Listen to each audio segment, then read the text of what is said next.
और पार्टी के दौरान गुस्ताख अपनी मॉम के काफ़ी करीब आ जाता है और वो अब उसे कहता है, "ओहो जाने मान, आज तो बड़ी चिकनी दिख रहे हो, आज तो मैं तुम्हारे पीछे से ही लूँगा।" वहाँ पर ऐना उसे कहती है, "ले लेना लेकिन अभी छोड़ दो, कोई देख लेगा।" जिसके बाद ऐना को एक रात उसे नींद नहीं आ रही थी, तभी वो अपने सौतेले बेटे गुस्ताख के पास जाती है और गुस्ताख के काफ़ी करीब जाने लगती है, लेकिन वहाँ पर गुस्ताख भी उसे नहीं रोकता और अब गुस्ताख अपनी सौतेली माँ को वहीं पर घोड़ी बनाकर उसके साथ गपागप करता है। और इसके बाद वो दोनों बातें करते और उन्हें इस काम में बहुत ही ज़्यादा मज़ा आया था, क्योंकि गुस्ताख काफ़ी यंग था और इसकी मम्मी यानी कि उसकी सौतेली माँ ऐना काफ़ी बूढ़ी थी। फिर भी उन दोनों को एक अलग एक्सपीरियंस मिला था और अलग ही मज़ा आया था। जिसके बाद ये काम वो दोनों हर रोज़ ही करने लगे थे एक दिन, और उसके बाद एक एक रात वो दोनों बात कर रहे थे और गुस्ताख उन दोनों की बात को एक टेप रिकॉर्ड में रिकॉर्ड कर रहा था।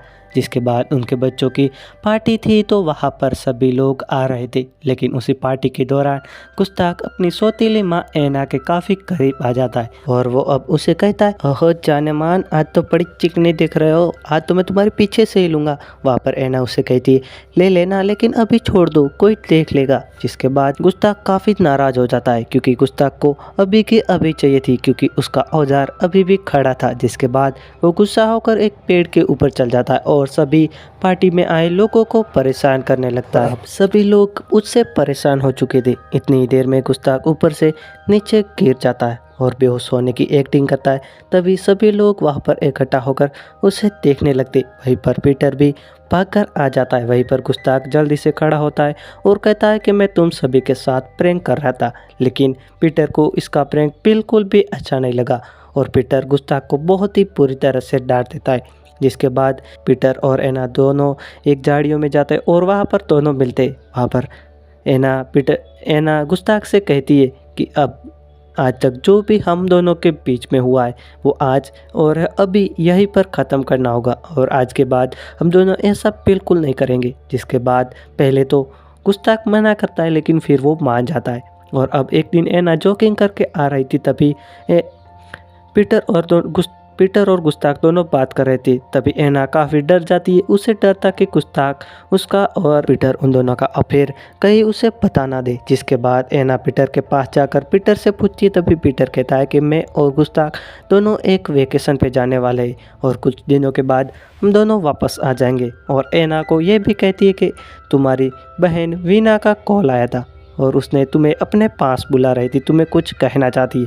इसके बाद पीटर और गुस्ताख दोनों वेकेशन पर जा ले जाते। जिसके कुछ दिनों के बाद ऐना भी अपनी बहन वीना के पास जाती, लेकिन वीना उससे बिल्कुल भी मिलना नहीं चाहती और वो ऐना की एक भी बात नहीं सुनना चाहती और वो ऐना को कह देती है कि तुम मेरे घर में बिल्कुल मत आना। जिसके बाद ऐना अपनी दोनों बेटियों को लेकर फिर से अपने घर चली आती है। वहाँ पर वो देखती है कि पीटर और गुस्ताख भी अभी तक आ चुके थे। वो दोनों बात कर रहे थे।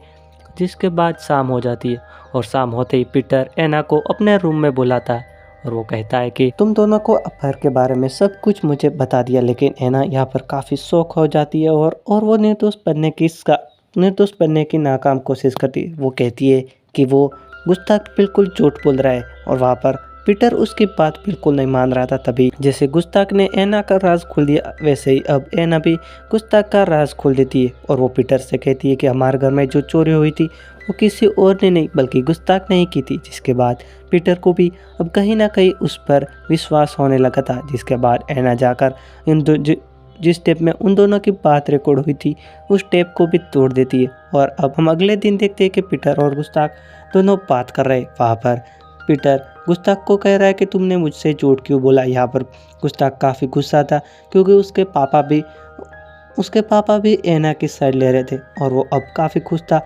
और वो फाइनली डिसाइड करता है कि मैं फिर से बोर्डिंग स्कूल में जा रहा हूँ और जाते समय ऐना के मुंह पे थूक के चला जाता है। यहाँ पर हमें पता चलता है कि वो ऐना के ऊपर बहुत ही ज़्यादा गुस्सा है। जिसके कुछ दिनों के बाद फिर से वो ऐना से मिलता है और ऐना से कहता है कि तुमने झूठ क्यों बोला, तुम ऐसा करके तुम क्या ही साबित कर लोगी। वहाँ पर ऐना वहाँ पर कुछ नहीं कहती, लेकिन पीटर मैं तुम्हारे खिलाफ सबूत इकट्ठा करके जेल में डला दूंगा। लेकिन ऐना वहाँ पर कहती कि तुमसे जो हो सके वो कर लो, क्योंकि ऐना एक पेशे से लॉयर थी। उसे पता था कि सबूत के बिना गुस्ताख कुछ भी नहीं कर पाएगा, जिसके बाद गुस्ताख का मुंह छोटा सा हो जाता है और गुस्ताख अब बहुत ही ज़्यादा रोने लगता है। और उसी रात गुस्ताख जैसे ही शाम होती है वो ऐना के घर आता है। वो दरअसल पीटर से कुछ बात करना चाहता था, लेकिन ऐना उसे वहाँ पर पीटर से मिलने नहीं देती। और अब देखते हैं कि ऐना का बर्थडे था और सभी लोग वहाँ पर मिल रहे थे। वहीं पर पीटर जाकर रूबिका से मिलता है और वो दोनों बातें कर रहे थे। तभी पहले तो ऐना काफ़ी जेलस फील करती है, क्योंकि पीटर अभी भी रूबिका से बात कर रहा था। उसके बाद वो पीटर के पास जाती है और पीटर से कहती है कि गुस्ताख कहीं पर मिल नहीं रहा, शायद वो कहीं पर चला गया है। लेकिन पीटर को इस बार यही लगता है कि फिर से गुस्ताख कोई प्रैंक कर रहा है, लेकिन ये प्रैंक नहीं बल्कि हकीकत था। वहाँ से कहानी शिफ्ट होती है जहाँ पर हमारी मूवी स्टार्ट हुई थी।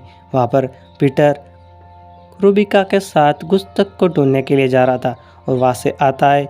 वहाँ से कुछ दिनों के बाद वापस भी आ जाता है। वहाँ पर ऐना पीटर से पूछती है कि कुछ पता चला। वहाँ पर पीटर उससे कहता है कि गुस्ताख की मौत हो चुकी है। दरअसल गुस्ताख उसी जगह पर था वहाँ जहाँ पर गुस्ताख और पीटर वो दोनों पार्टी करने गए थे, और उसी जगह पर वो पीटर का इंतज़ार करता रहा। और वहाँ पर बहुत ज़्यादा ठंड होने के कारण, उसके पास सुविधा न होने के कारण उसकी मौत हो जाती। और वहाँ पर ऐना उसे संभालने की कोशिश करती है, लेकिन पीटर यहाँ पर उन सब गुस्ताख की मौत का जिम्मेदार किसी और को नहीं बल्कि ऐना को ही मानता है और ऐना का मुंह दबाकर उसे चुप रहने के लिए कहता है। जिसके बाद इस मूवी का यहीं पर एंड हो जाता है। मूवी एक्सप्लेन वीडियो अच्छा लगा हो तो सब्सक्राइब ठोक दो, बहुत जल्दी से ठोक दो।